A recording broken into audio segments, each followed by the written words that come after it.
It was a bitterly cold winter afternoon, the kind that seemed to freeze time itself. The streets were empty, save for the occasional car passing by, its tires crunching over the thick blanket of snow that had fallen during the night. The wind howled relentlessly, sending icy gusts through the bare branches of trees. In the midst of this desolate scene, 89-year-old Mr. Johnson slowly made his way down the street, his hunched shoulders and slow, deliberate steps betraying the weight of years. The world around him seemed to ignore his presence, as it often did these days. Mr. Johnson's clothes were a testament to the passage of time. His coat, once dark and warm, was now faded, frayed at the cuffs and worn thin from years of use. His leather shoes, scuffed and cracked, barely clung to the soles. His face, lined with age and sorrow, showed signs of a man who had lived a long, difficult life. A life filled with moments of joy, but also a great deal of hardship. He had outlived many of his friends, and his family had long since moved on. The loneliness in his eyes spoke of countless days spent in solitude, quietly watching as the world changed around him. On this particular day, however, Mr. Johnson wasn't just wandering the streets.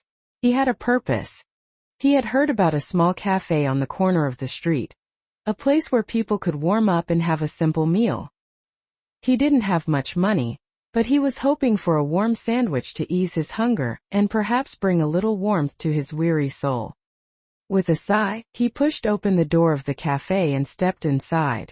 The warmth hit him immediately, but it was a different kind of warmth, stale, artificial, with the scent of brewing coffee and frying food in the air. It didn't reach into his bones the way a hug might, but it was better than nothing. The café was small, cozy, with dim lighting that flickered faintly, almost as if it too were weary from the years. Mr. Johnson shuffled to the counter, the floor creaking under his weight. His hand trembled as he fumbled through his pockets for his last few crumpled bills. The young woman behind the counter looked at him with a mixture of curiosity and mild annoyance. Her gaze flicked over him quickly, as if trying to decide whether he belonged here or not. She had seen people like him before, old men wandering in, with nothing but a story and a few coins to their name. He took a deep breath, his voice soft and fragile as he asked, "Could I have the cheapest sandwich you have, please?" His eyes, despite the pain they carried, still held a glimmer of hope. Hope that maybe, just maybe, the kindness of others could ease the sharp edges of his loneliness. The cafe owner, Mrs. Green, a middle-aged woman with a sharp, no-nonsense demeanor, overheard the request from behind the counter. She paused, then turned to look at Mr. Johnson, her gaze scanning him from head to toe. She didn't see an elderly man in need. She saw a beggar. Her eyes hardened, and without a hint of sympathy she spoke, her voice cold and dismissive. "This is a cafe, not a homeless shelter. We don't give out handouts here." The words were like a slap to Mr. Johnson's already fragile spirit. He stood there for a moment, the sting of her words sinking deep into him. His heart, so often bruised by life's unkindness, now felt like it had been struck with a sharp edge. He had endured rejection before, so many times that he had become numb to it. But this time it was different. The coldness in her voice, the casual cruelty, made him feel less than human. He turned slowly, his heart heavy, and started to shuffle toward the door, ready to leave, defeated by yet another harsh reminder that the world had no place for someone like him. Just as he reached for the door, it opened and a woman entered the cafe, her presence immediately filling the room with warmth. Mrs. Williams was a woman in her mid-50s, tall and graceful, with an aura of kindness that seemed to draw people in. She was well known in the city for her generosity and compassion, always willing to lend a helping hand to those in need. When she saw Mr. Johnson standing at the door, his back hunched in defeat, something in her heart stirred. There was something in the way he carried himself, something that spoke to the loneliness and despair that so often went unnoticed. Without thinking twice, Mrs. Williams approached him, her voice gentle but firm as she asked, "Sir, are you okay? You seem troubled." She could see the sadness in his eyes, a sadness that seemed to stretch back for years. For a moment, Mr. Johnson hesitated. He hadn't expected anyone to approach him, especially not someone who looked as dignified and well off as Mrs. Williams. But there was something in her eyes, a kindness he hadn't seen in a long time.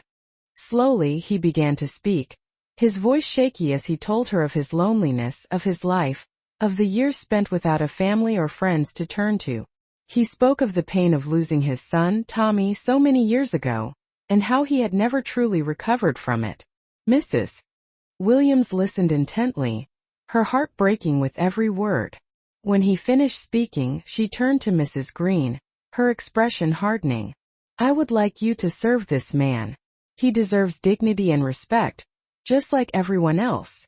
You should never treat someone unfairly just because they are poor or old." Mrs. Green, caught off guard by Mrs. Williams's calm but commanding presence, stood frozen for a moment before stepping back reluctantly. Turning back to Mr. Johnson, Mrs. Williams smiled softly, her eyes warm with empathy. "Please sit down. Let me get you something to eat. How about a hot coffee and a fresh sandwich?" Mr. Johnson, overwhelmed by her kindness, nodded gratefully, his eyes filling with tears that he quickly wiped away. He had not expected this, not in a million years. The simple act of kindness was like a balm to his soul, soothing the wounds that had festered for so long. As they sat together talking about life, Mrs. Williams noticed the old watch on Mr. Johnson's wrist. It was worn and faded, but still functioning, a testament to its durability and the memories it held. There was something familiar about it, something that tugged at her heart.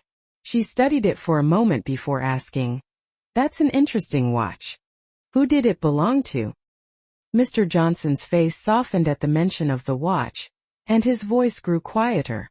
"It belonged to my son, Tommy. He was my pride and joy. But he passed away many years ago. I've held on to this watch ever since. It's all I have left of him."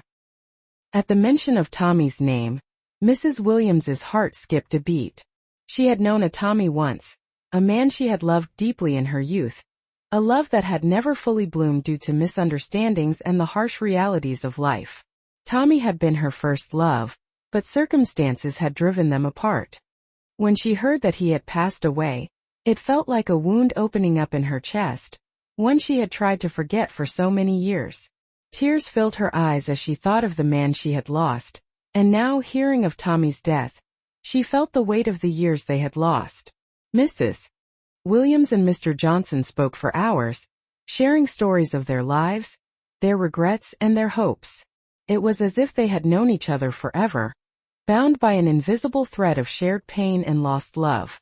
Mrs. Williams, moved by Mr. Johnson's story, offered to help him reconnect with his ex-wife, Mrs. Harris, Tommy's mother. The two women had not spoken in years, their relationship strained by old wounds and unhealed bitterness. But Mrs. Williams was determined to bring them back together. At first, Mrs. Harris refused to meet with Mrs. Williams, still holding on to the pain of the past. But Mrs. Williams persisted, reaching out with sincerity and kindness, and slowly, Mrs. Harris began to open her heart. When they finally met, the conversation was long and emotional, filled with apologies, regrets, and shared grief. Through their dialogue, they were able to heal the wounds that had kept them apart for so long. Mrs. Williams didn't stop there. She helped Mr. Johnson and Mrs. Harris find a small house where they could live together in peace. She also provided them with financial support, ensuring that they could rebuild their lives. But more importantly, she showed them the power of forgiveness and opening one's heart to others. After so many years of pain and separation, Mr. Johnson and Mrs. Harris were able to find a measure of happiness once again. A few months later, Mrs. Williams invited them to her home for a special dinner. She also invited a young man named Jack, who had always been passionate about helping others and spreading joy. When Mr. Johnson and Mrs. Harris met Jack, they were struck by his energy and optimism. His youthful spirit brought a sense of hope and renewal to their lives, and for the first time in years, they felt the warmth of a family that they had thought lost forever. As they sat together, eating and talking, Mr. Johnson looked at Mrs. Harris, his hand resting gently on hers. A smile tugged at his lips, and Mrs. Harris too smiled through her tears. They had endured so much, but now, surrounded by kind-hearted people, they realized that life still had so much to offer. Forgiveness, kindness, and love could heal even the deepest wounds. The story of Mr. Johnson, Mrs. Harris, and Mrs. Williams is a testament to the power of compassion, forgiveness, and love. Even in our darkest moments when we feel forgotten and alone, there is always the possibility of a new beginning, a second chance to heal and to find happiness once again.